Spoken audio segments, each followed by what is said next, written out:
mais integrada, né?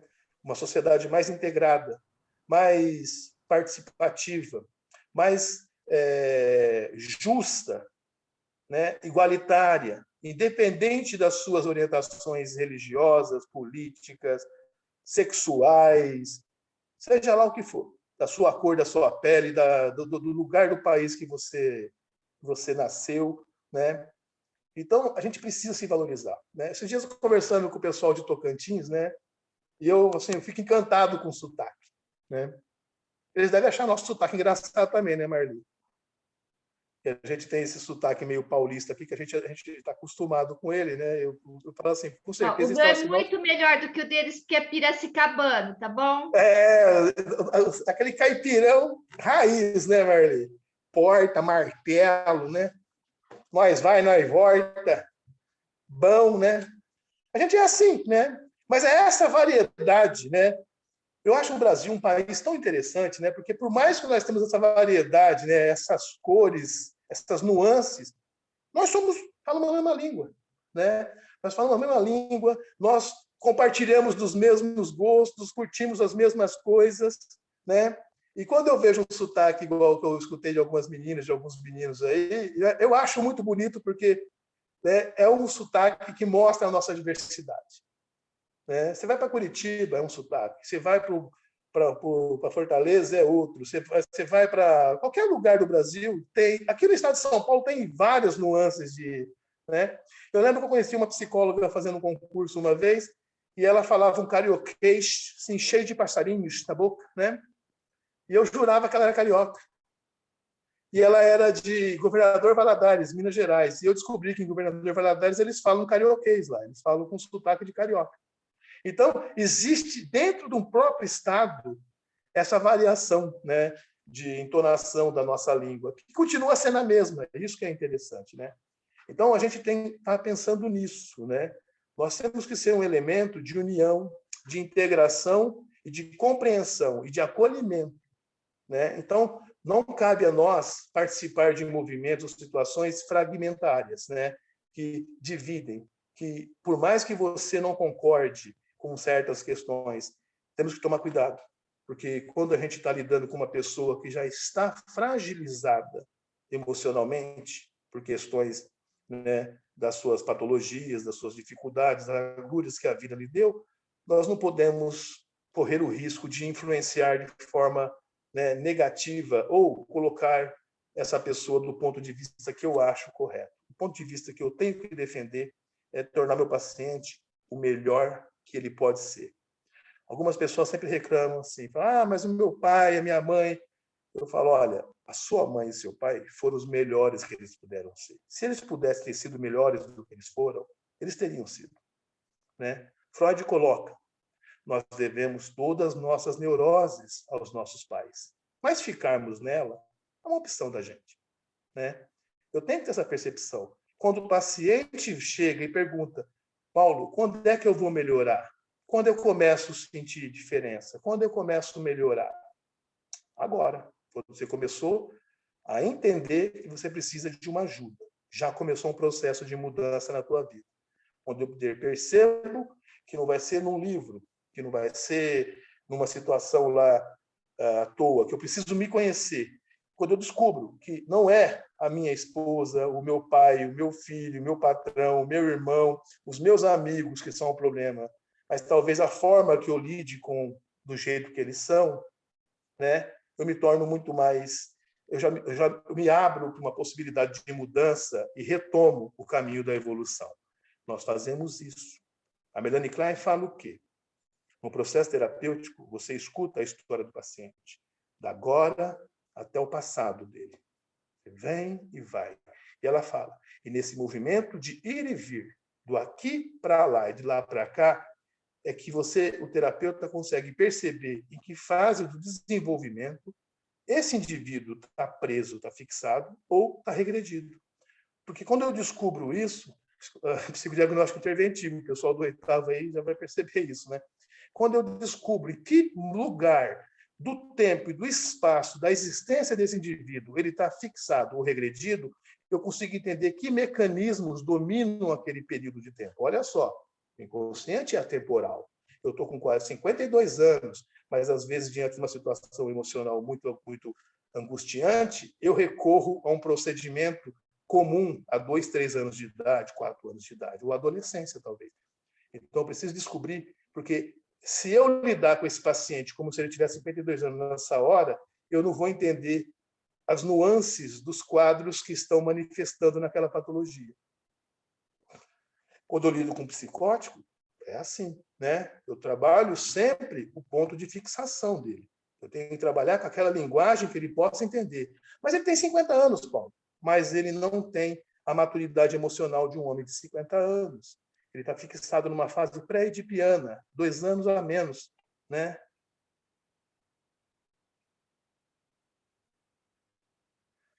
Então, né? A gente tem a opção de não continuar repetindo o erro deles, né? Mas, como já dizia, acho que a música da Elis Regina, né? Como os nossos pais, né? A gente, às vezes, continua fazendo os mesmos erros, sem perceber. Talvez, com um processo terapêutico bem direcionado, você pare de repetir. Neurose, repetição, né? Eu vou abrir o espaço, acho que posso chamar a Mara, né, Marli? Já deu 8 horas? Ela não chegou ainda. Mara, você está aí? Estou aqui. Boa noite a Tudo bem, todos. Mara? Boa noite, Marli querida. Boa noite, Paulo. Boa noite a todos. Boa noite, Obrigado Mara. pela sua participação. Você quer Eu que encerrar aí? agradeço. Eu vou encerrar para abrir para a Mara, que ela é a nossa convidada e eu estou querendo ouvir ela falar. Esses alunos já ouviram a minha voz a semana toda. Eu dei aula para toda essa turma, esses dias todos, né? O pessoal do 10º, só alguns que não me viram esses dias. Bom, a Mara Cerone, psicóloga, né, ela vai se identificar com vocês aí. O tema que ela vai trazer, eu acho super interessante. Está relacionado com o que a gente trabalha muito nas questões patológicas, né? Como identificar o comportamento compulsivo, né? É isso, né, Mara? E Exato. faça a sua apresentação, então. Seja bem-vinda. Obrigado, tá? Tá. Antes disso, Tudo Mara, aí, eu quero querida. agradecer imensamente, né, a sua presença aqui na FAPEP, na Faculdade de Psicologia de Presidente Prudente. É uma faculdade com poucos cursos. Na Faculdade de Psicologia também está terminando, a primeira turma vai terminar o 5º ano agora. Mas é um imenso prazer receber você aqui. Eu quero até falar para os alunos que a Mara faz parte da comunidade da análise bioenergética e da comunidade haitiana, onde nós participamos. Ela vai se apresentar depois. Tive a honra de participar de um curso dela, que ela vai poder falar também depois. Sobre compulsão ou compulsões, de uma certa forma. Ela tem uma equipe de professores dentro do Instituto IABSP, que fizeram um grande estudo nessa abordagem, em termos dos vários tipos de compulsão, e principalmente as questões mais dentro do contemporâneo.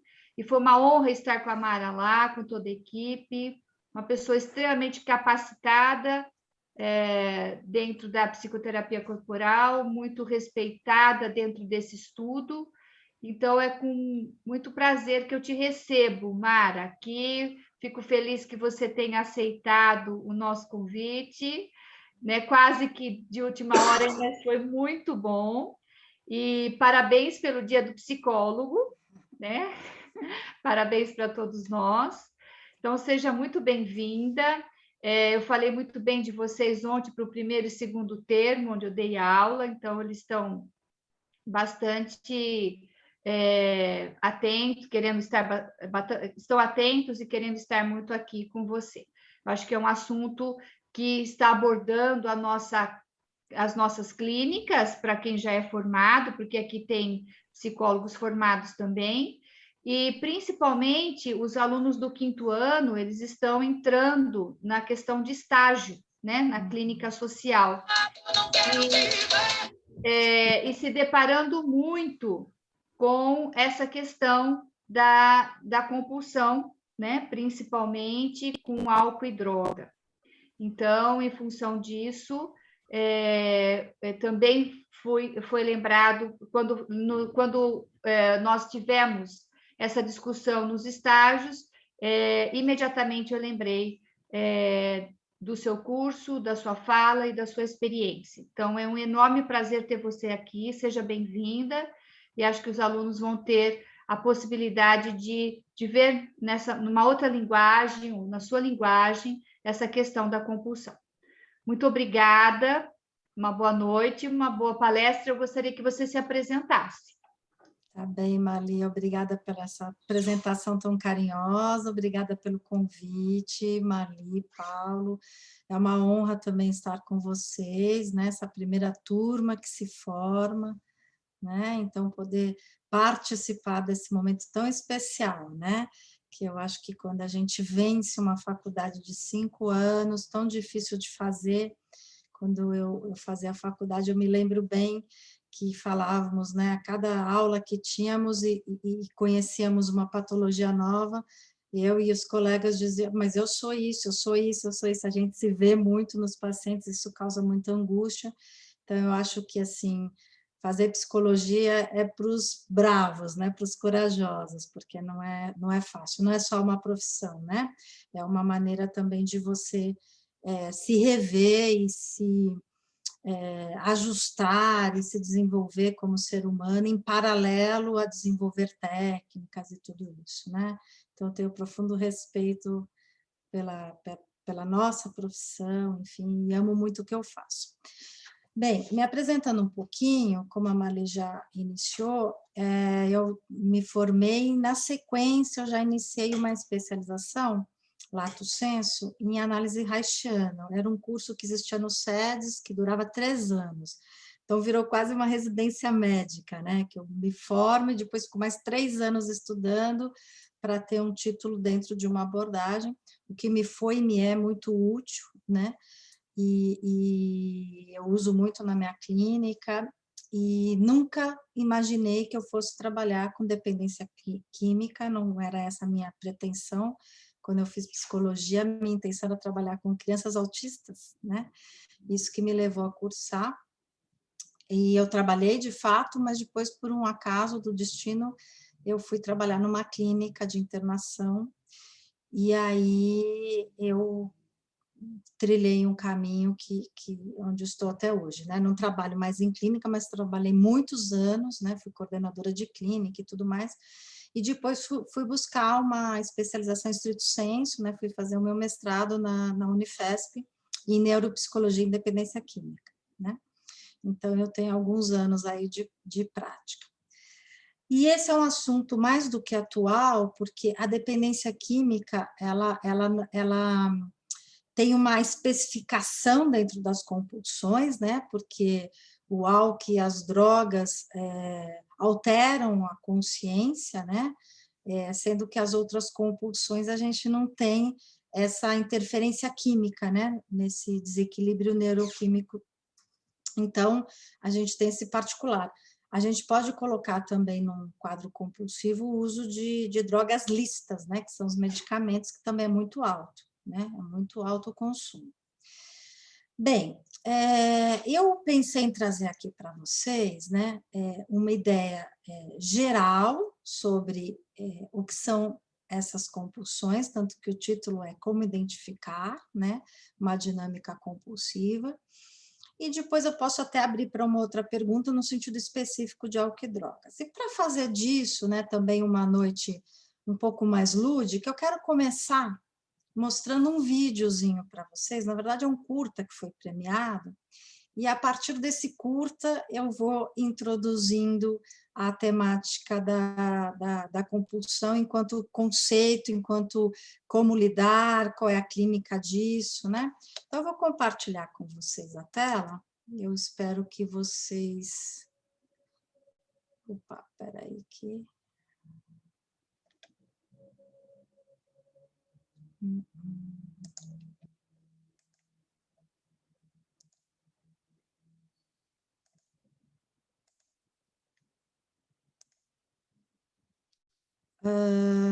vocês, por favor, façam um sinalzinho assim para mim, se vocês vão ver as imagens e ouvir o som, tá bem? Ao mesmo tempo. Eu vou começar a compartilhar.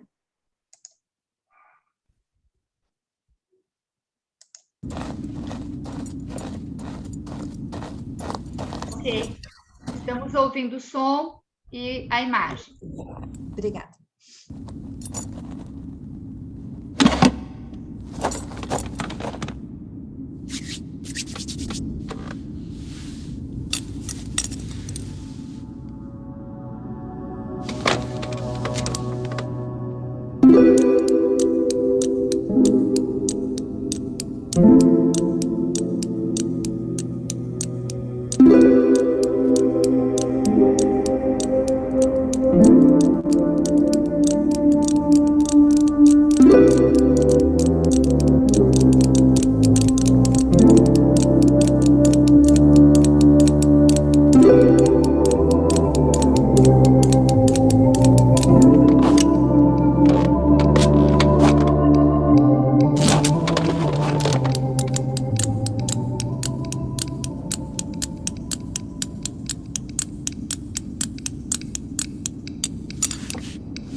Bem, eu acho que de uma maneira lúdica, né, mostra todo o sofrimento humano, né, das pessoas que estão consumidas, né, por um quadro de compulsão.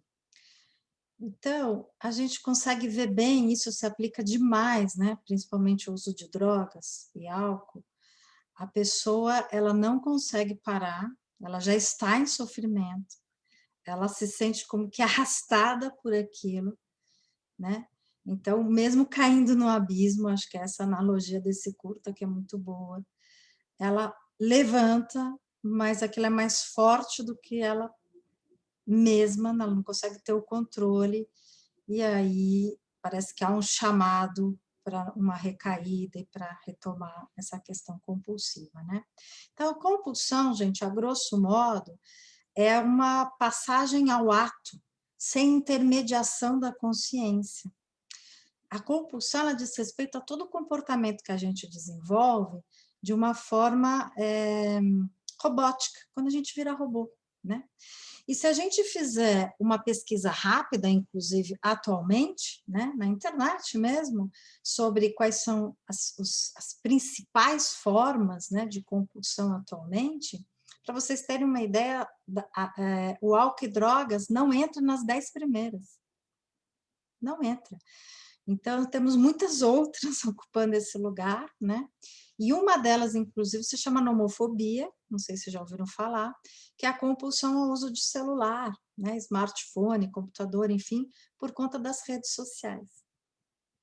Então, isso que eu acho que ainda não estamos abordando com a seriedade que seria importante, fazê-lo, até porque estamos numa pandemia e agora, como é que se diz, né, para usar menos, às vezes é o único meio de comunicação que a gente tem, bom, enfim, estamos aqui também através da tela, né, então, assim, tem um lado bom e ruim de tanta facilitação, né, pela comunicação online e tal, mas eu peço que vocês façam uma análise rápida do comportamento de vocês em relação às redes sociais, né?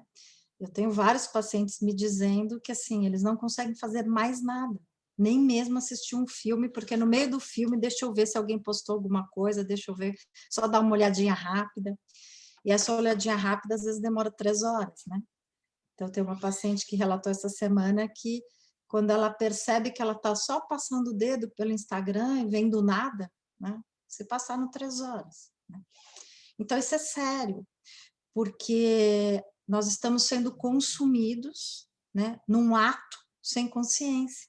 Sabe aquela sensação que você está lá e, de repente, você faz assim, né? Você sai meio que e volta para a realidade, você está meio em transe, às vezes alguém fala com você, você nem ouviu, né? Então, é um jeito meio zumbi de funcionar, né? Então, isso diz respeito ao fenômeno da compulsão, então não importa qual é o objeto, né? Nesse curta, acho que vocês observaram que, assim, a obsessão, né, da personagem ali para continuar fazendo o que ela tem que fazer, mesmo quando acaba, né, a lã, enfim, e ela não consegue ver o término, né? Ela não consegue encerrar aquilo, né? Então, ela é tomada pela movimentação, pelo fazer, né? Então, a compulsão é isso, é um fazer incessante no qual estamos tomados de forma autômata, de forma a não ter consciência naquilo. No caso específico do uso de álcool e drogas, a pessoa, muitas vezes, ela não quer beber, ela não quer se drogar, e quando ela vê, ela está na boca. Quando ela vê, ela cheirou. Quando ela vê, ela bebeu. Quando ela vê, ela fumou. Né? Então, assim, essa impossibilidade de controle. Né? Eu gosto muito de trazer sempre, gente, uma visão muito humana, né? Porque eu acho que, no caso de álcool e drogas, há uma visão muito preconceituosa, muito pejorativa, ainda há quem diga que não para de usar quem não tem força de vontade, coisas do gênero, né? Então, não se trata disso, tá? Tanto que existe, né, essa nomenclatura né? Está no CID, está no DSM, quer dizer, dependência química é uma doença, né? E qualquer quadro de compulsão é uma doença, porque vejam bem, no curta, a pessoa se machuca, né? A pessoa coloca o próprio cabelo para tecer, enfim.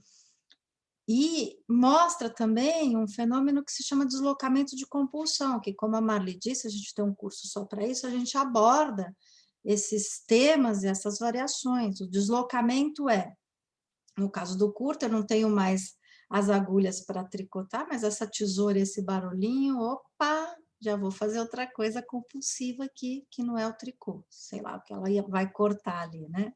Fica no ar isso. Então, existem os deslocamentos que se dão, né, de várias formas.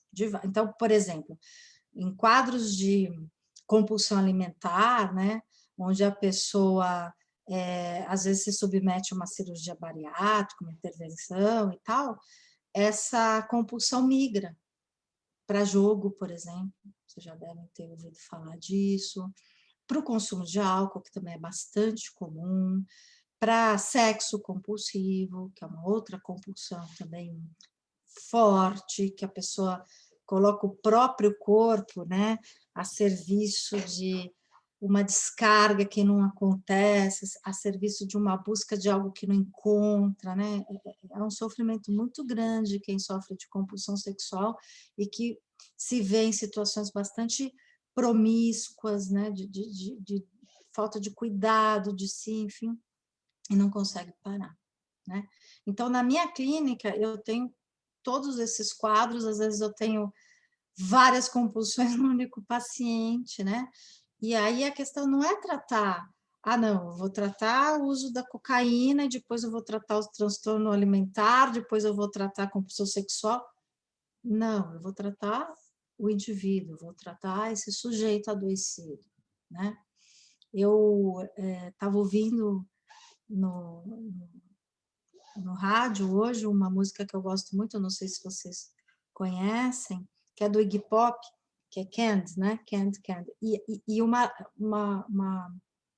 uma frase me chamou muita atenção, né? Que ele canta assim, né? Eu não quero doce, né?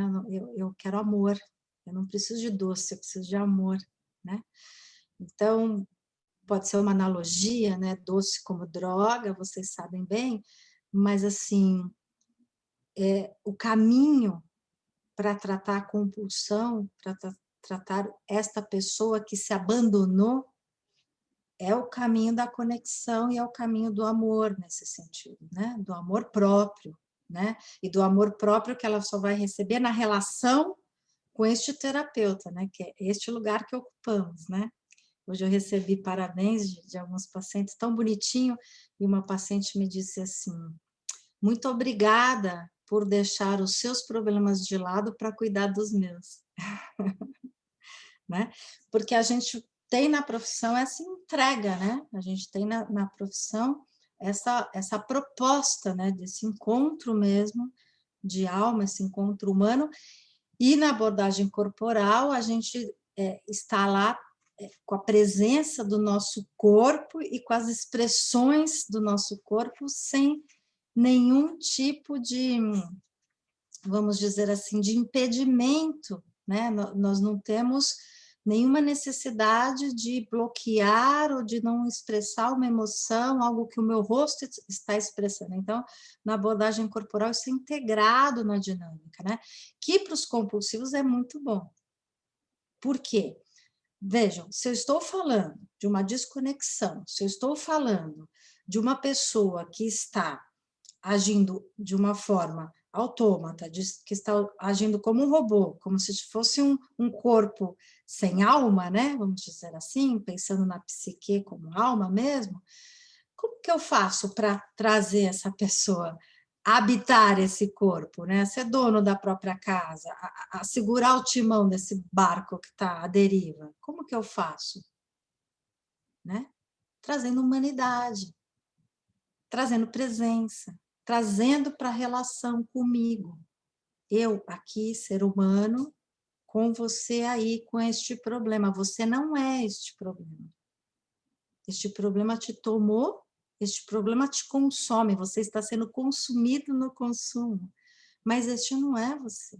Então, esse convite para a pessoa vir para a relação. E por isso que, ainda mais com a pandemia se agravou, essa compulsão às redes sociais, ela é muito perigosa, porque a sede da pessoa é desse contato. E que por mais que ela esteja em 1000 grupos, por mais que ela tenha 990 likes, por mais que ela tenha milhões de seguidores, ela não tem esse contato.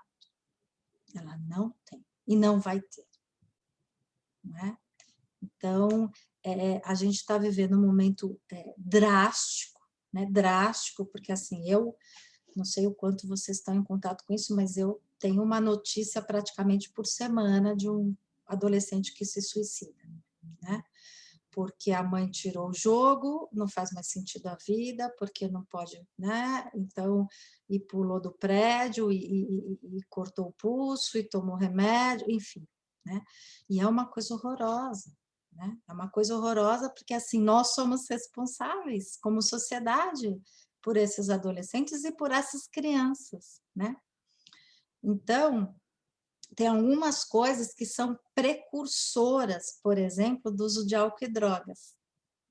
Então, se eu fizer uma anamnese muito séria com os meus pacientes, eu vou ver que, por exemplo, uma mulher de 40 anos que chega no meu consultório com um diagnóstico de alcoolismo, né, o diagnóstico que eu vou dar de alcoolismo, que muitas vezes esses diagnósticos não estão prontos, né, difícil que as pessoas recebam o diagnóstico correto, né, principalmente em termos de uso de álcool. O uso de drogas é mais fácil, o uso de álcool é muito complicado, as pessoas têm muita dificuldade do diagnóstico. O que é um beber abusivo, um beber recreativo, o que é um alcoolismo, né? Há muita dúvida sobre isso. Então, numa anamnese muito séria dessa pessoa, eu vou descobrir que lá, por exemplo, com 8 anos, a mãe levou a menina que estava um pouquinho gordinha para tomar anfetaminas para emagrecer. E aí, isso virou uso de álcool, isso virou uso de cocaína, entende? Então, tem coisas que são precursoras. E uma das coisas que eu acho que hoje vai ser precursora para as crianças e bebês, quando forem adolescentes, é o uso de smartphone. Outro dia eu estava no estacionamento da escola do meu filho, enfim, esperando sair, eu cheguei mais cedo, então eu tinha meia hora para ficar no carro, aguardando. E sim, claro, eu estava com o meu smartphone, enfim, eu faço essa crítica, mas eu também sou refém, né? Ainda mais no momento atual, a gente usa o telefone o tempo inteiro para tudo, e eu estava ali respondendo as minhas mensagens de WhatsApp e de pacientes, de troca de horário, enfim, você vai, né? E eu olhei para o lado e vi que no carro tinha uma criança na cadeirinha atrás de bebê. E eu falei, nossa, eu já estou parada aqui há uns 10, 15 minutos, esse bebê está tão quietinho nessa cadeirinha e está acordado, né? Falei, puxa vida, que sonho de consumo, né? Porque quem tem criança sabe que ficar parado e quietinho é nunca, né? Aí, demorou mais 10 minutos, somando 20, né? Eu fiquei muito curiosa, por mais que tivesse isso filme no vidro, eu vi que a mãe estava na direção, mexendo no celular, eu fiz assim para ver o que a menininha estava fazendo, era uma menininha na cadeira, estava fazendo. Gente, ela não devia ter 1 ano, ela também estava no celular. Meia hora, né? Então, todos os estudiosos de desenvolvimento humano, os filósofos, isso já está dito. Não dê uma tela para a criança antes dos 6 anos. Não dê. Isso, você vai envenenar essa criança, né? Mas essas telas estão na mão das crianças para elas darem paz para nós adultos. Veja que curioso. Só que esses pais vão ter paz agora. Mas quando o filho tiver adolescente, talvez não, né? Porque a gente planta aqui o que a gente vai colher lá na frente. Isso é muito sério. Ah, Mara, mas puxa, não dá, eu tenho que trabalhar. Bom, eu estou na mesma situação, todos nós estamos na mesma situação. Mas a gente vai ter que arrumar outra alternativa do que dar o celular para a criança comer, por exemplo. Tem crianças que não comem se não puser lá a historinha, o bichinho, sei lá o quê. Isso com transtorno alimentar, gente, é assim, né? Eu estava num congresso, acho que a Mali também estava, em Brasília, para apresentar um trabalho, eu fiquei hospedada fiquei hospedada no hotel e eu estava sozinha, cheguei um dia antes, sei lá o que, eu desci para jantar e eu ia falar justamente sobre compulsões, enfim, né? Eu desci para jantar no restaurante do hotel e tinha uma moça na minha frente que estava acima do peso, bastante, inclusive, e ela sentou na minha frente, o prato dela chegou antes que o meu, ela pegou o iPad, ela colocou na frente e ela comeu olhando, sei lá o quê, muito rapidamente, né? Então, para tratar a compulsão alimentar, a primeira coisa é comer com consciência. Não vendo nada. Vendo você mastigando, vendo o alimento, esse é o primeiro ponto. Então, ali, eu já estava assistindo na minha frente, talvez um grande problema de como se alimentar. Né? Não dá para ficar só. Tem uma paciente que diz, eu como rápido porque eu detesto comer sozinha, e agora eu moro sozinha e está na pandemia, não posso sair para comer, não posso encontrar minha família, não posso encontrar meus amigos, eu como rápido. Aí nós ficamos nisso, ó, até que achamos uma solução. Essa semana, ela está feliz, eu também fiquei feliz. Ela adotou um gatinho. Sabe, às vezes as coisas são mais simples, então ela senta para comer e põe o potinho de ração para o gatinho do lado. E ela sente ali uma companhia. Então, às vezes a gente tem que dar também alternativas para os nossos pacientes que são mais simples, né, no sentido de fazer com que a vida pulse, né, fazer com que a vida seja vivida, né, e isso é sair do automatismo, né. Um outro exemplo que eu trago para vocês, aqui em São Paulo existe um bairro, vocês devem conhecer, se chama Alphaville, né, já virou quase que uma cidade, enfim, é um lugar de grandes condomínios e tudo mais, mas que os restaurantes de Alphaville, eu tenho pessoas que moram lá, tem um consultório lá também, os restaurantes de Alphaville não gostam muito de crianças que incomodam, né?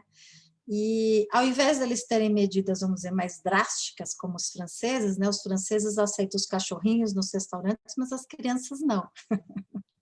Eles aceitam as crianças, mas em cada mesa tem um smartphone. E o seu filho vai ter que ficar usando o smartphone para não incomodar a mesa do lado. Ou seja, eu não vou comer nesse restaurante, né? Porque assim. Então, o que a gente está vendo hoje acontecendo na nossa sociedade é um incremento e um incentivo às pessoas se tornarem compulsivas. E nós caímos nisso sem nos darmos conta. Quando a gente vê, a gente já está fazendo. Então, tem que ter uma atenção redobrada, né, sobre a gente mesmo, sobre quem está perto, para poder alertar, né, nossos familiares, nossos filhos, nosso marido, sei lá o quê, e tentar manter alguns espaços, assim, que eu acho que tem que ser sagrados, de convívio, e que não entre, né, o computador, o celular, enfim. Como, por exemplo, sim, as pessoas estão escrevendo coisas incríveis. O Dilema das Redes, sim, um documentário para quem não vê, eu também ainda não vi, eu também sugiro. Posso sugerir outras coisas, mas assim, lugares sagrados. A mesa na hora de comer é um lugar sagrado, seja sozinho, em companhia, né? Então, os americanos têm um hábito que a gente já tem também aqui no Brasil muito, né, no mundo corporativo, eles não têm horário de almoço. Eles pedem a comida e eles comem na frente do computador, né? Trabalhando, ou sei lá, vendo o quê. Então, isso é péssimo. Então, horário de almoço é horário de almoço, horário de ritual, horário de comer, horário de você, o alimento tem que ser também visto como algo sagrado, né? Não é abrir uma latinha e pôr para dentro, porque afinal, né, não quero comer, mas precisa, sei lá. Então, assim, alguns rituais são importantes de serem mantidos. E não os rituais de uso de droga, né? Porque às vezes os pacientes me perguntam, mas Mara, fumar maconha também é um mau ritual, por que não é legal? né? E a gente sabe que é, né? Então vai te chavar, vai enrolar, vai não sei o quê, até fumar, é todo um ritual. Mas é um ritual para ficar out, para ficar ausente, para sair fora. Eu estou falando de rituais para ficar in, presente, conectado e em conexão. E isso é muito difícil. Por quê? Porque nem eu mesmo sei das minhas emoções, dos meus estados emocionais, de como eu estou, e eu quero sair disso, porque é um certo mal-estar, uma certa ansiedade, uma correria, uma agitação aqui dentro. E muito menos quero o conflito que o outro me traz, né? Vamos relembrar Sartre, né? O inferno são os outros. Então, conviver, ainda mais na pandemia, é algo de muito conflito. Sim, claro, meditação é tudo, né? Então, tem alguém já escrevendo aí que um bom antídoto para isso é meditar. Sem dúvida, sou adepta, adoro, mas vamos levar em consideração que para nossos pacientes compulsivos, que são pessoas agitadas, que são pessoas que mal conseguem, né? Eu tenho um paciente que ele não consegue, por exemplo, ir ao cinema, desde o tempo que se podia ir ao cinema com tranquilidade, porque 2 horas de filme sentado é demais para ele. Inclusive porque ele não vai poder fumar cigarro, né? Ele também usa maconha, mas no caso é o cigarro. Então, assim, você propor meditação para esses pacientes é quase uma ofensa, né? Eu tenho um paciente que quando eu falo, olha, para um pouquinho, fecha os olhos, respira, eles viram para mim e falam, Mara, você está me tirando, né? Quer dizer, eu não vim até aqui para ficar quieto, fechar o olho e respirar. Vim aqui porque eu tenho um monte de coisa para falar e sempre são muito verborrágicos, né? Então, o trabalho corporal que a gente consegue fazer com esses pacientes, ele é micro, ele é mini. Ele, às vezes, é algo de movimentar dedos, né? Dos pés, das mãos, de segurar uma bolinha. É micro, né? Então, a meditação, para quem já sabe, está lá na frente, para quem consegue, para quem já tem uma interiorização, autoconhecimento, né? Mas para esses pacientes, não. Então, toda pessoa que está num quadro compulsivo, né? Ou com várias compulsões, né? É uma pessoa que não sabe como lidar com ela mesma. Esse é o primeiro pressuposto. Então, se ela não sabe, primeiro você tem que ajudá-la e ensiná-la a entender do que se trata. Então, tem uma parte aí do tratamento, vamos dizer assim, que é bem pedagógico mesmo, bem didático, de você explicar o que está acontecendo. E aí, no meu caso, né, a neuropsicologia me ajuda muito, porque às vezes eu tenho que entrar até em questões de mecanismos cerebrais, né, do que está acontecendo com esse cérebro. Muitas vezes essas pessoas também me trazem exames de neuroimagem, eu mesmo sugiro para fazer, enfim, porque eu acho que a gente tem que fazer uma conversa com uma questão que é da ordem do biológico também, porque o comportamento compulsivo, ele tem uma questão do estímulo e do reforço, né? Pensando bem no condicionamento, etc., e que isso faz com que as mesmas vias cerebrais, né, de acesso sejam ativadas. E por isso que a gente tem escassez de alguns tipos de neurotransmissor, porque se esgota, enfim, não vou entrar nisso aqui, é uma coisa muito específica, né? Mas exige, quem pretende trabalhar com isso, exige uma formação um pouco mais aprofundada, né? E que faz essa conversa, essa travessia também pelo biológico. Não adianta a gente ficar só no psíquico, né? Na interpretose, ou em propostas que a pessoa não vai conseguir fazer, a gente tem que saber que, assim, talvez tenha que entrar com medicação, por mais que haja resistência, né? Talvez a gente tenha que pensar em outras coisas e principalmente num trabalho em parceria, né? Porque muitas vezes, às vezes, pensando até em tratar adolescentes, né? Você precisa que a família toda seja tratada também, porque o ambiente familiar está intoxicado, né? Estou falando de qualquer compulsão, não estou falando só de álcool e drogas, né, gente? Mas pensando na questão química, o ambiente familiar pode ter uma questão química com drogas lícitas, como eu disse, né? Então, uma mãe que toma remédio para dormir, um pai que chega do trabalho e toma um esquisinho, e aí o filho que me diz, bom, mas minha mãe toma remédio, meu pai bebe uísque porque eu não posso fumar meu baseado tranquilo. Aliás, faz menos mal do que isso, é isso que eu uso.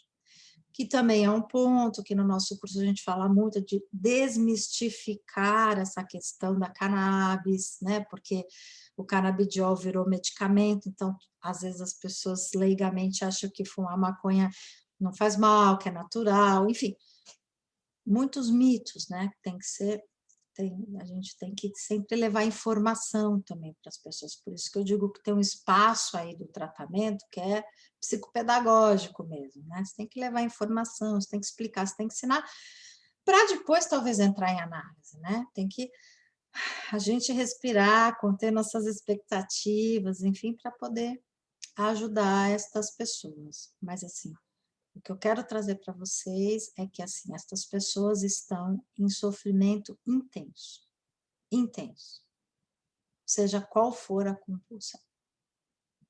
E elas se sentem numa rua sem saída, elas não sabem como, e às vezes não sabem nem que tipo de ajuda, porque assim, muitas pessoas recorrem para o tratamento medicamentoso, né? Psiquiatra é mais fácil hoje em dia ser procurado do que psicólogo, né? Mas o tratamento medicamentoso em si pode ser uma cilada. Ele não pode ser usado sozinho. Porque se a pessoa já tem um quadro aí compulsivo, ela vai fazer isso com os remédios também. O Rivotril da vez vai virar, entendeu? E aí, quem que tira o Rivotril? A crise de abstinência depois de uso de Rivotril é brava, né? Então, assim, você precisa ter essas informações e é muito importante também que você possa indicar para o seu paciente um psiquiatra que tenha formação, principalmente quando se trata de uso de álcool e drogas. Se o psiquiatra não fez formação em dependência química, às vezes ele come bola, né? Porque são medicações específicas, quer dizer, não são quadros fáceis de tratar, não é qualquer psiquiatra que dá conta, né? E daí você também, na parceria com esse médico, você precisa ter pessoas que, né, tenham feito a formação. E dependência química, ainda hoje, é algo, não sei na faculdade de vocês, até tenho curiosidade de saber, Mali, se alguém quiser falar, vocês estudam quadros de compulsão, estudam dependência química na graduação? Existe isso no currículo? Bom, eu acho que compulsão de uma forma geral em alguma disciplina, né? O Wallace está aqui, que está se formando, mas eu acho que especificamente sobre compulsão só não tem na grade, tá? Mas como eu dou aula só para o primeiro e segundo termo, eu acho que o aluno do quinto ano pode falar a respeito. Eu abri o microfone para falar. A gente teve psicopatologia com a professora Ieda, mas ela não se aprofundou dentro das diversas temáticas da psicopatologia, mas a gente passou pelas compulsões, as neuroses, as psicose, a gente viu um pouco dos borderline, então a gente teve o geralzão, mas nada específico assim. Legal. Então, eu dei aula na graduação muitos anos também, não tinha nada específico, e quando eu virei coordenadora de clínica de internação, que eu tinha que contratar pessoas para formar minha equipe, eu não tinha quem contratar. Então, na época, eu formei as pessoas para trabalhar com dependência química. Então, ainda é uma área que falta mão de obra, né? Falta pessoal especializado para trabalhar, né? Para quem se interessa. Eu acho fascinante, né? Tem gente que me pergunta, mas Mara, sério que você trabalha com isso tão pesado, né? Enfim, é muito mais fracasso do que conquista, etc, etc, etc. E eu digo, bom, a cada pessoa, né, que modifica a sua vida, a sua história, e deixa, né, de ter uma experiência de vida tão pobre, né, tão consumida pela droga, é tão prazeroso, é tão reconfortante que, assim, todas as outras situações onde há recaída e tal, eu sempre tenho esperança, então eu acho que eu tenho casos belíssimos sempre para contar, né? Então eu acho que é uma clínica difícil, pesada, mas muito recompensadora nesse sentido. Tem uma pergunta que eu não sei o nosso tempo, Marli, você vai me situando, mas eu acho que é uma pergunta interessante de eu tentar responder. Eu tenho mais quanto tempo?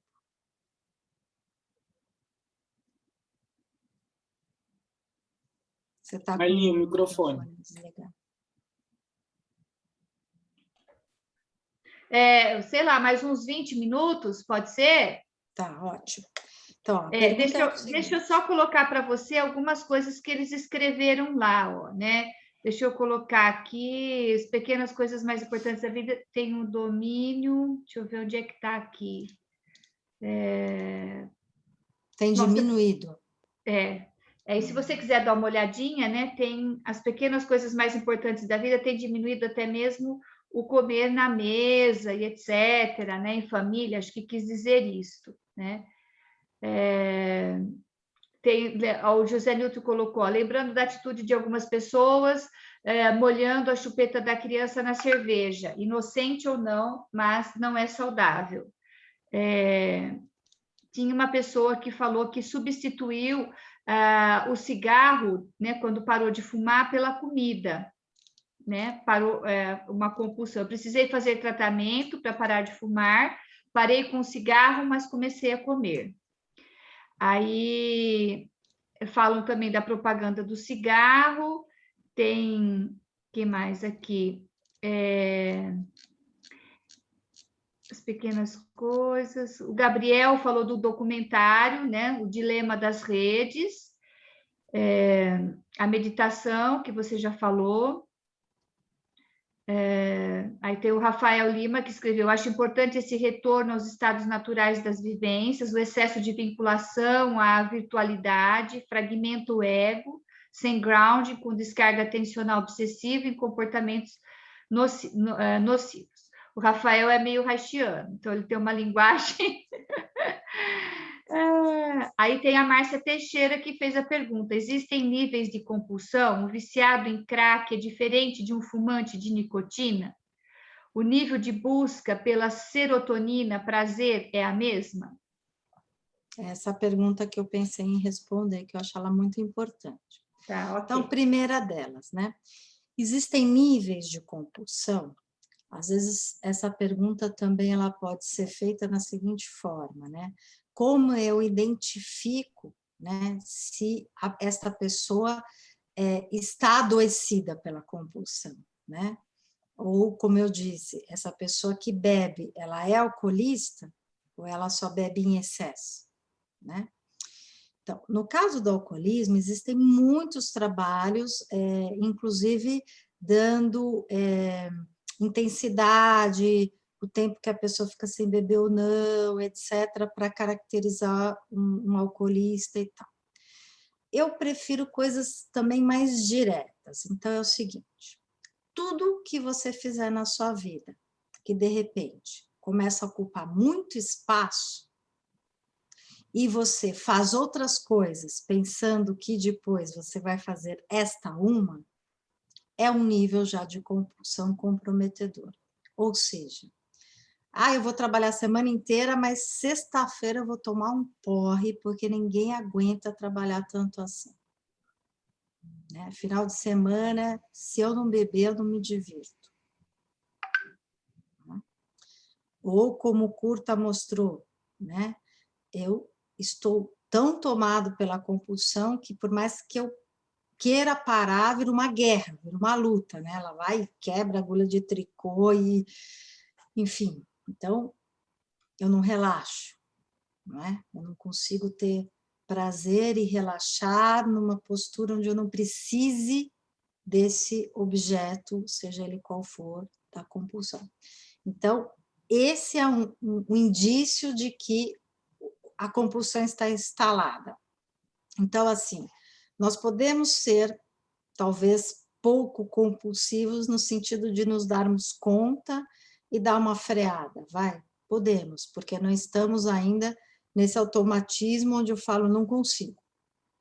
Entende? Podemos.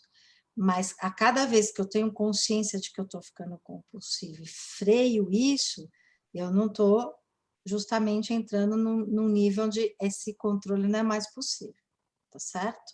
Então, pensando nessa linguagem que a Márcia propõe de níveis, o nível que é ainda consciente, que eu consigo ter algum controle, seria um nível baixo de compulsão.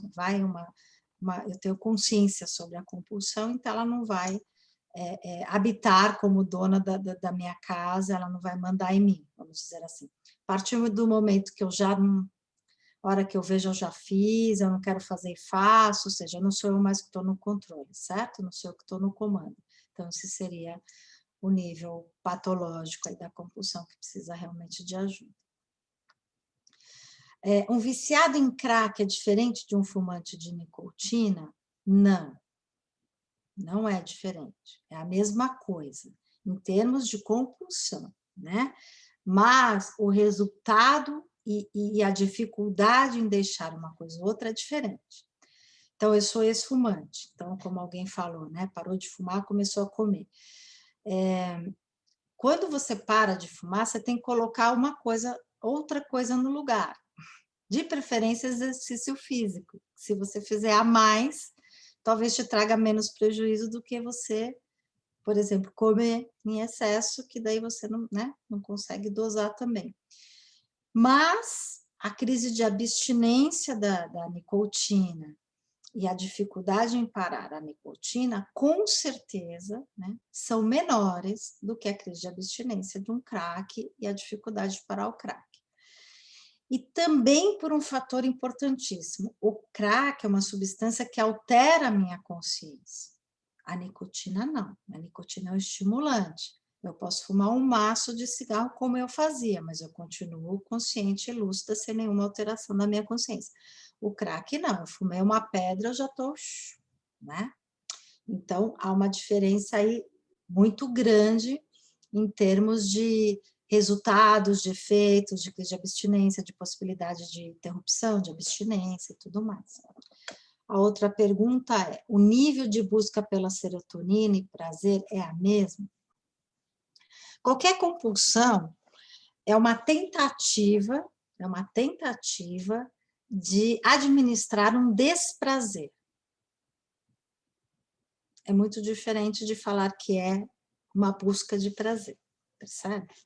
Uma tentativa de administrar um desprazer. Isso Freud já dizia lá atrás, no 890 e tal, começo de 1900.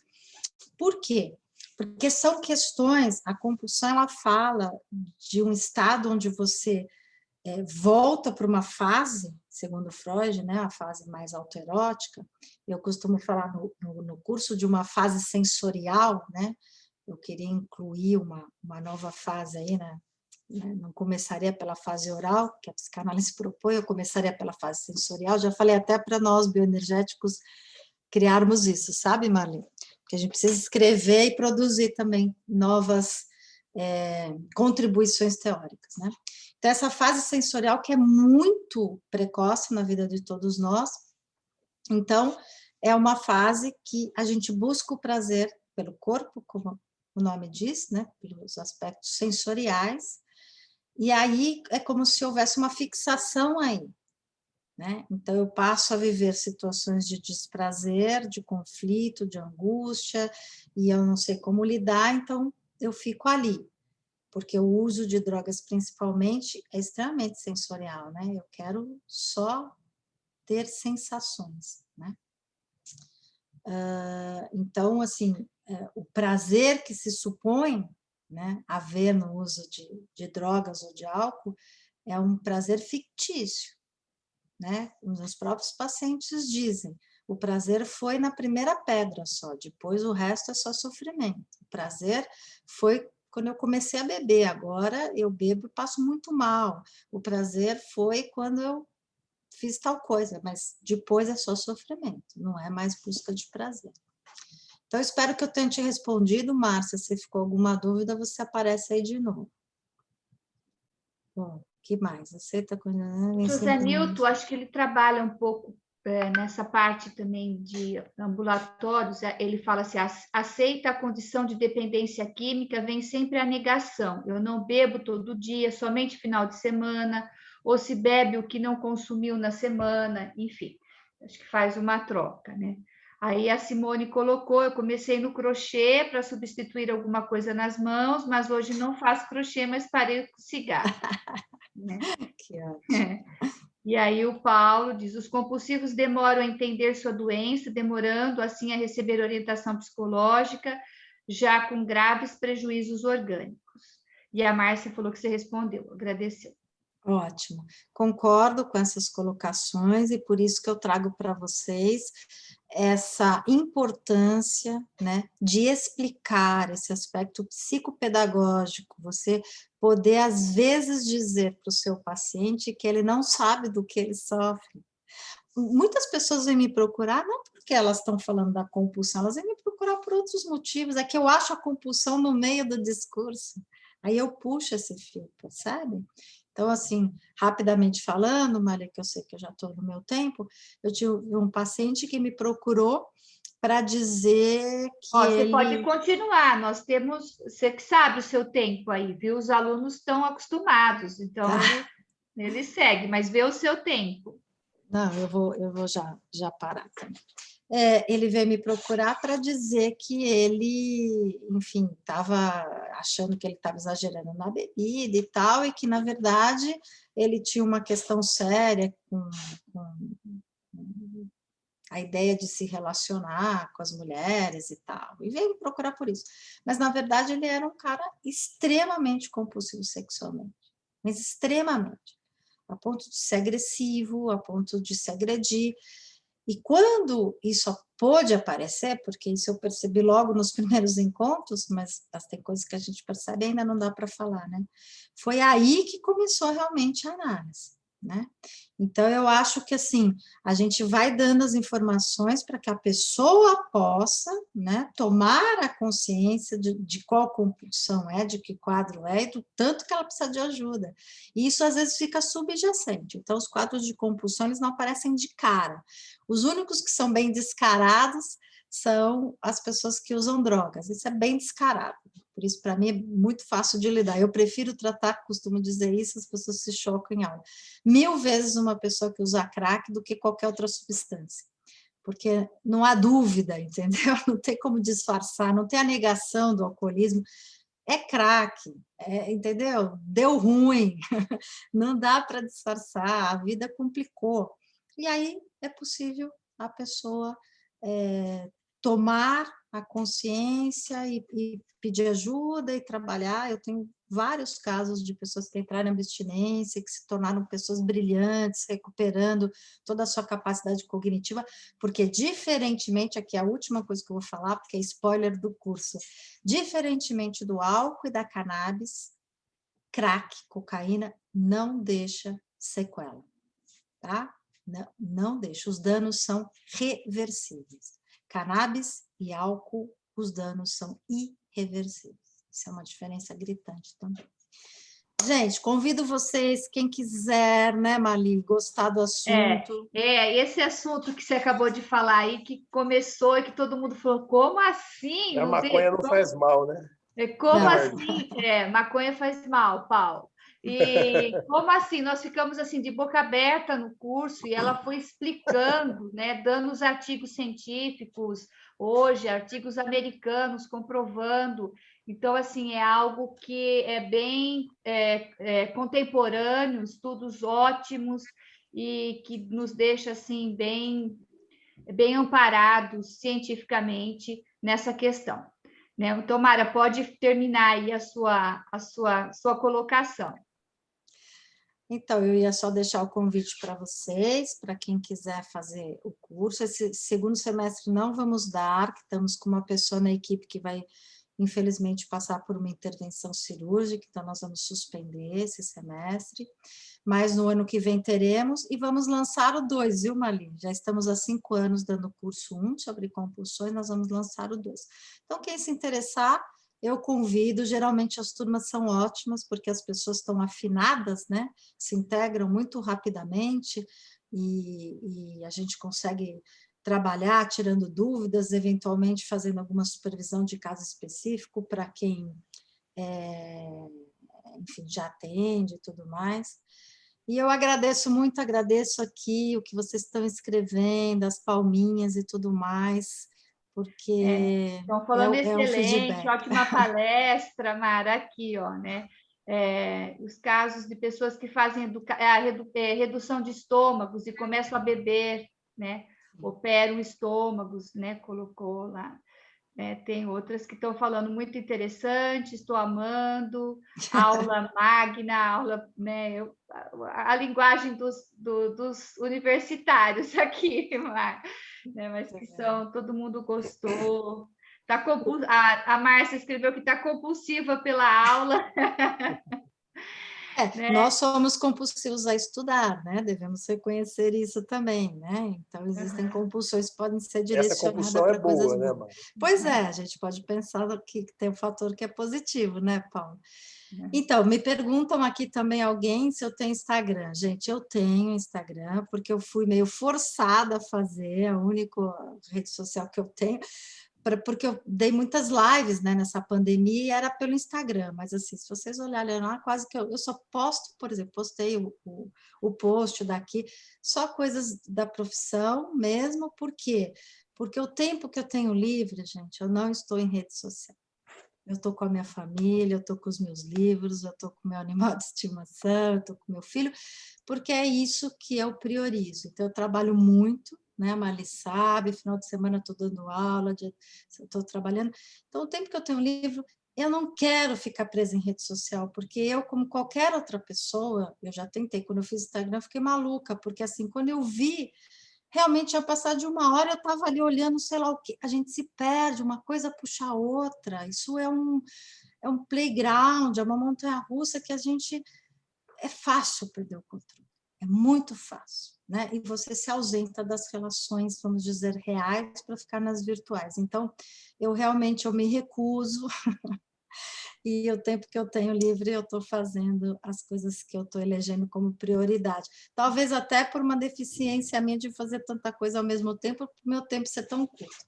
Mas, assim, tem Instagram, se vocês quiserem me mandar mensagem por lá, eventualmente eu vejo, mas não sou muito ativa, é isso que eu quero dizer.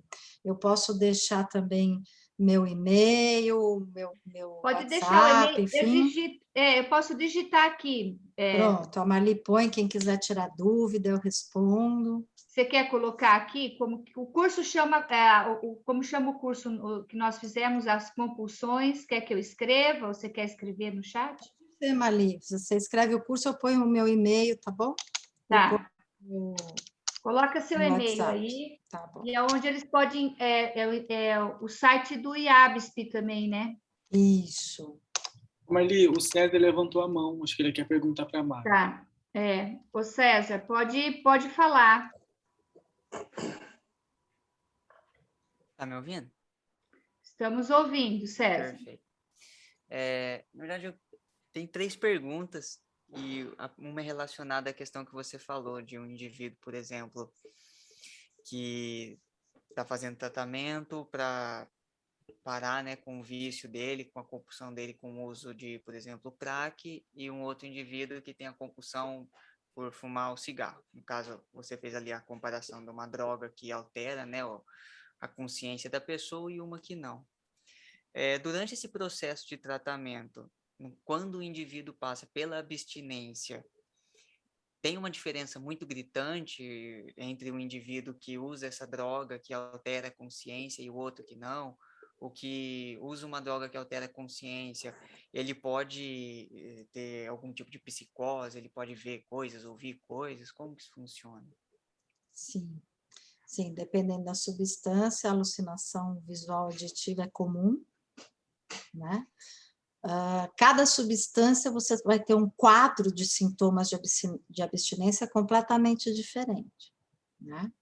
Então, existem algumas substâncias que o período de abstinência é tão sofrido que não se aconselha que a pessoa faça isso em casa, por exemplo. A internação assistida, inclusive com medicação para minimizar esse sofrimento, é importante. Alguém percebeu que o César está a cara do Messi? Professora, posso fazer uma pergunta? Sim, pois não.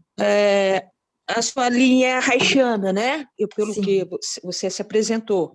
Quando chega um paciente com uma determinada compulsão, como que você olha primeiro a compulsão ou o caráter, o tipo de caráter? E o que te chama mais atenção? Porque normalmente não é isso que você vai atender. Normalmente chega dizendo, né, que nem esse teu último paciente, ele não chegou dizendo, você percebeu durante as sessões que ele tinha uma compulsão. Como é que é isso? Qual é a conexão que você faz clinicamente entre o caráter, você vai direto no caráter, na história do paciente ou na compulsão em si? Eu vou direto no corpo. Então, Legal. O que me chama sempre a atenção é como essa pessoa entra no meu consultório, né?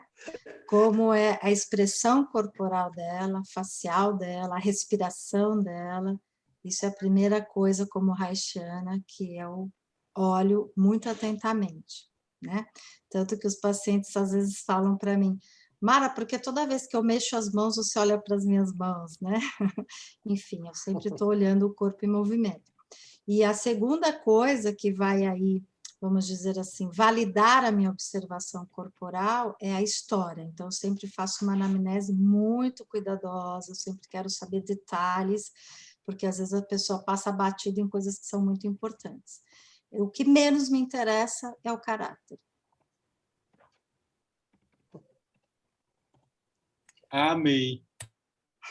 Obrigada, professora. Mesmo Valquíria, porque você você falou mandou no direto na começo o quanto que o psicólogo tem que estar nessa questão, e isso a FAPEP fala muito para os alunos, o quanto a importância do contato, de estar com, né, de ter essa questão, digamos, né, afetiva do profissional para com quem está atendendo. Isso é uma coisa que nós batemos muito aqui nos atendimentos. Isso você falou, eu gostei muito. Sabe por quê, A gente? fala sempre, né? Eu fiz a minha formação em análise bioenergética, né? E eu percebi, e dou aula também, né? Eu percebi dos alunos que essa questão do caráter virou uma coisa muito, um rótulo, uma rotulação. E eu acho isso muito ruim. Qualquer coisa que põe na caixinha é muito ruim. A gente tem que expandir, a gente tem que abrir. Então, Limita assim, muito, né? exato, Paulo. Eu acho que, assim, legal, a gente estuda caráter e tal, mas se você está atento ao corpo do paciente, a como ele se expressa, você não precisa dar um nome para isso, você está sabendo do que se trata, né? Então, assim, quando às vezes eu tenho, né, alguns alunos que vão buscar terapia e já chega falando, não, porque eu sou passivo-agressivo, porque eu sou psicopata, masopata, sei lá o quê. Eu falo, para tudo. Para tudo. Fala seu nome, sua história para mim, quem você é, o que você gosta, o que você não gosta. Porque senão vira assim, sabe aquele paciente que chega e fala, só eu sou bipolar? Não, para. Limitou já, né? Exato, é isso aí. Eu acho que você trouxe uma coisa importante também, né, Mara, que hoje o curso de análise bioenergética, o curso das compulsões que eu acabei de fazer, nós estamos debatendo muito sobre essas questões também da psicanálise, a importância disso dentro, né? E o curso traz muita informação também de neurociência, do contemporâneo, né? Nós temos aqui a professora Ieda, que é coordenadora aqui do curso de psicologia, que dá hoje aula sobre o Winnicott também no nosso curso, né? Então, eu acho que estamos revendo as histórias do caráter, né? É um novo estudo, e eu acho que isso é muito importante. Né? Com muito certeza. Importante. O que eu falo muito para os meus alunos de supervisão da clínica é que deixa que os psiquiatras rotulem, né? Nós precisamos compreender, né, o que isso significa de verdade, né? Porque essa situação está acontecendo com esse paciente. Não é... A nome limita muito. Você dá um remedinho aqui, um remedinho ali. Né? É importante você localizar onde está o problema, mas nunca perder o foco, né, de de resgatar essa pessoa, né? De trazer. Quando você põe um rótulo muito forte, parece que não tem mais o que fazer, né? Sim. Né? Você sabe, Paulo, uma vez eu recebi uma moça, ela tinha 39 anos, e ela chegou e falou assim, olha, você já é a 30ª terapeuta que eu procuro. Imagina, 39, eu acho que, sei lá, o que ela fez para ter tanto. E ela veio pela questão de ser corporal, enfim, porque ela já tinha feito todo tipo de abordagem, e ela falava assim para mim, toda a sessão, eu vim, você é a última que eu procuro para provar que eu não tenho solução. Porque eu recebi o diagnóstico de que eu sou bipolar, né, com 8 anos de idade, e quadros de bipolaridade não tem cura, não tem tratamento. Então, eu só vim para comprovar isso. Né? Quem falou isso para ela, né? Então, o psiquiatra, né? E ela acreditou, e ela tomava remédio essa vida toda e tudo mais. Mas então, uma pessoa que já desistiu dela, né? Ela já está dizendo, olha, você também, eu disse para ela, olha, você está me convidando a desistir de você fácil, né? Porque assim, não tem jeito, então o que nós vamos fazer, né? Mas é isso, eu acho, gostei da tua fala. Rótulo fica para o psiquiatra, até porque ele precisa, né, pôr na receita do remédio, o CID-10, o DSM, algum código ele vai ter que pôr, né, para o convênio de saúde e tal, fica para ele que precisa disso. Nós não precisamos, né?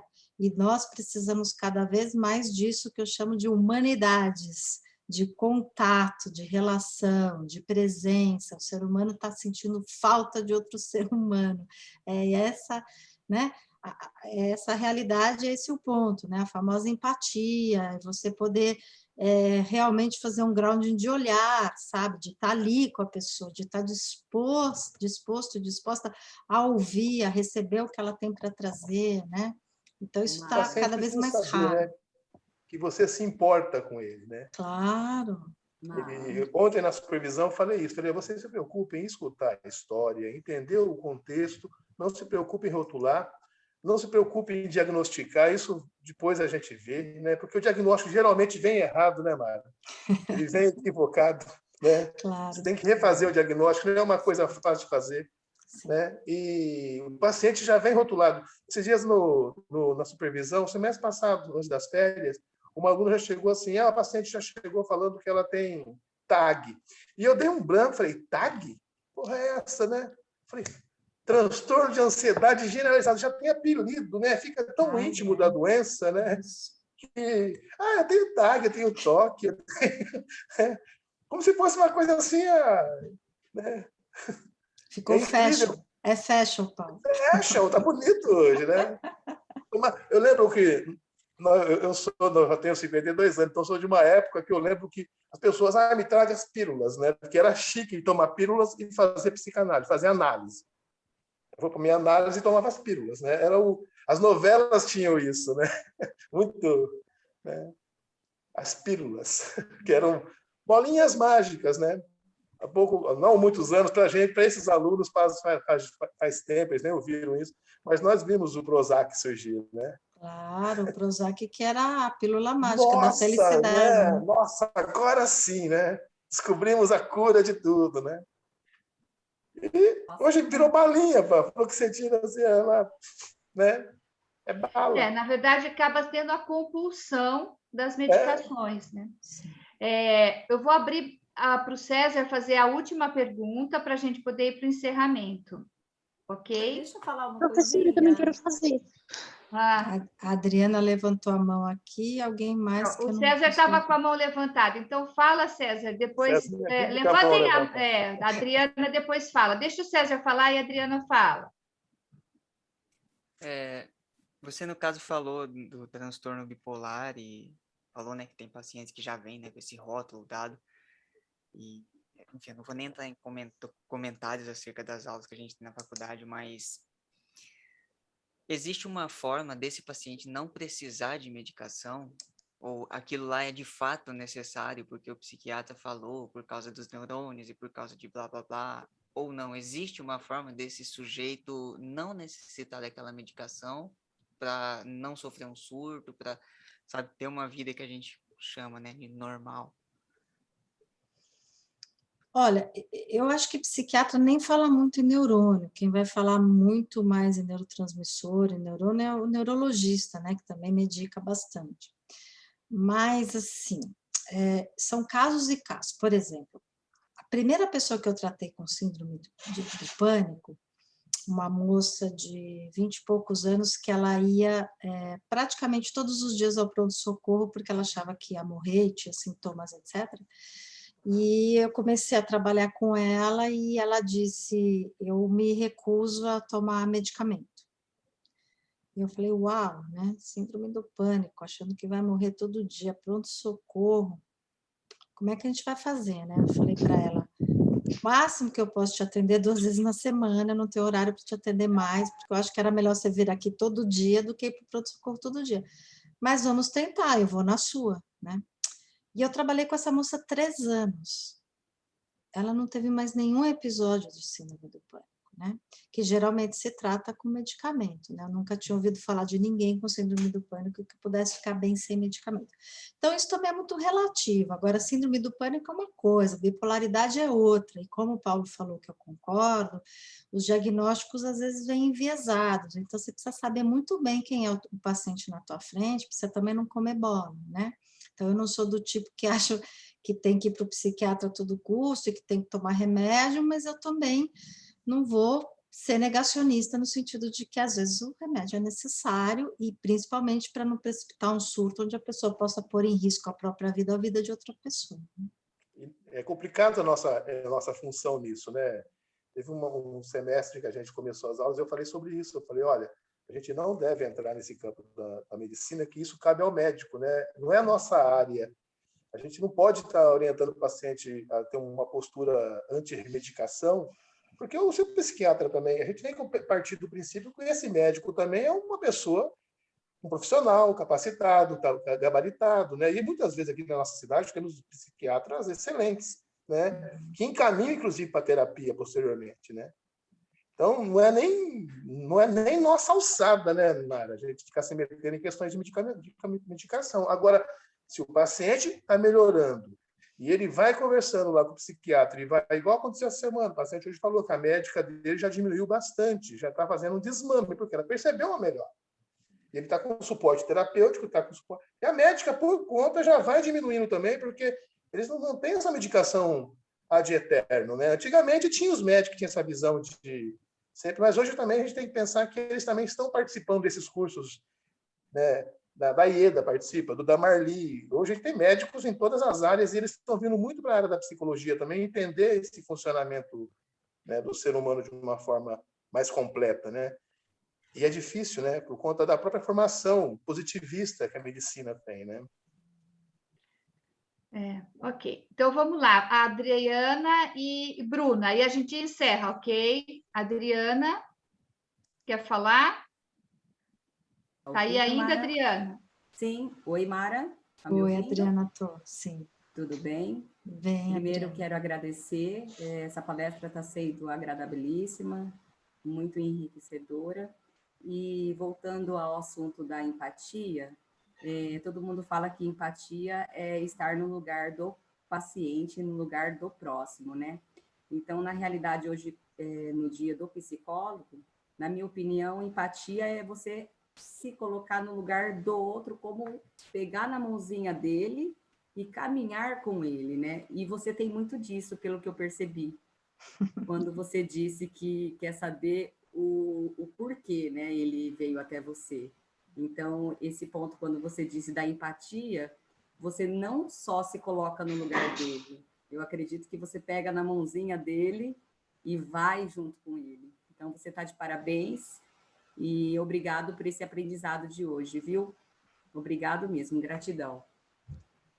Adriana, eu acho que você é muito sensível, né? Porque eu geralmente uso esse tipo de metáfora e de analogia, não só nas aulas, mas com os próprios pacientes. Eu digo, olha, eu estou de mãos dadas com você, né? E isso eu aprendi de um outro haitiano, que eu quero contar a história rapidamente, que é o Ralph Viana. Eu fiz um curso com ele em Curitiba, alguns anos atrás, grande Ralph Viana. Ainda vive atuante, acho que ele está em Florianópolis, é um carioca, mas está em Florianópolis. e ele estava falando do quanto a criança, quando ela solta as mãos da mãe, ela fica de olhos dados com a mãe. Ela brinca um pouquinho, olha para trás, brinca um pouquinho, olha para trás para ver se a mãe está olhando. E aquilo me marcou muito, eu era estudante ainda de psicologia, me marcou muito, e eu acho que é isso, sabe? É ficar de mãos dadas para a pessoa sentir que você... E eu digo para os meus pacientes, eu não estou na frente, eu estou ao lado, porque eu também não sei quanto você, nós vamos descobrir juntos. Cada paciente é um desafio, gente. Eu tenho anos de formada, eu tenho background e tal, mas cada paciente eu não sei onde a gente vai. Eu não sei o que vai ser possível. Então, é lado a lado de mãos dadas. Você captou bem. E é isso que é legal, né? Bom, É isso agora que é gostoso. a Bruna para a gente poder encerrar. Não, professora, é rapidinho. É só uma dúvida que eu queria que ela frisasse uma parte que ela falou, e eu não lembro certo o que ela falou. Ela falou da cocaína e do crack, e aí ela falou do álcool e da maconha. Aí eu não sei se ela falou que se é a sequela que é irreversível ou reversível, ou se é o efeito. É para mim anotar, porque eu achei interessante. Eu só queria perguntar essa parte só, era só isso. Que ela falou de reversível, irreversível, ou resistente ou irresistente, que um é mais fácil, outro é mais difícil, mas eu não As sei se é sequelas deixam sequelas, né? e é mais difícil. Ela pode te responder, ela pode te responder. O que eu falei foi que cocaína e crack causam danos que são reversíveis. Ou seja, após um período de abstinência, devido à plasticidade cerebral, estas pessoas que estavam com prejuízos, inclusive cognitivos, né, elas zeram. Né? É reversível, não deixa sequela. É reversível. Reversível. Enquanto álcool e cannabis é irreversível. Ok, era isso que eu queria. Tá? Obrigada, desculpe incomodar, tá? Imagina. E essa última pergunta, Mali, vai ficar para ser respondida no curso, se compulsão tem cura ou não. Eu recomendo a equipe da Mara, né? A Mara, a Leia, são nossas professoras aqui no Instituto, Instituto de São Paulo do IABSP, aqui também no nosso Instituto. São pessoas fantásticas, são pessoas humanas, como já deu para perceber, como as pessoas aqui já viram. São pessoas que andam de mãos dadas, não só com os pacientes, mas como nós, alunos delas e tal. Então, a gente sempre está junto. E é uma grande comunidade de aprendizagem. Mara, eu quero deixar aqui o meu muito obrigada. Foi um prazer receber você aqui. Eu acho que o abuso da internet nos ajudou nesse sentido. Né? A pandemia trouxe essa possibilidade também, né? De trazer pessoas tão fantásticas para a nossa querida FAPEP também. Então, uma boa noite. Muito obrigada mesmo. Depois a professora Lilian fará o seu certificado e a gente vai encaminhar para você por e-mail. E muito obrigada mesmo. Foi um prazer. Foi um prazer meu ela também. Vai vir dar aula agora aqui em outubro, né, para o PP6. Dia também 11 estarei compulsão. Aí. Vai estar aqui conosco, graças a Deus. Né? Me lembra que eu vou conhecê-la pessoalmente, se a pandemia já estiver toda certinha, né? Pois eu também me simpatizei muito com a Mara. Foi um prazer te conhecer. E bom, gente, obrigada pelo carinho. Boa noite. Nos vemos em breve. Boa noite. Feliz Dia dos Psicólogos. Mesmo, tá? Boa noite a todos. Vamos comemorar. Mara, muito obrigada. Tchau, tchau, gente. Tchau, Mara. Muito obrigado. Tchau. E, pessoal, obrigado pela participação de vocês também. Vocês foram 10, os alunos todos. É verdade, né? Paulo. Todo mundo se manteve, né? 150 e pouco. Foi muito bom. Né? Eu acho que todo mundo teve um ganho muito grande, né? E vocês foram 10 porque participaram, ficaram do começo ao fim. Eu estou vendo aí, a gente está com um número grande de pessoas participando. Não, não é irmã minha, não. Você Aqui, não ó, quer ser a irmã. Maria Irmã da Marli, não é minha irmã, mas eu vou falar para vocês. Parece, lembra, viu, Marli? A gente tenta se espelhar no que é de melhor, né? E tem bons professores também. A gente É se muito espelha. boa a palestra dela, né? Muito Adorei. boa. Fantástica. Gente, obrigada por vocês, por todo mundo. Está Parabéns gravado. pelo dia de hoje.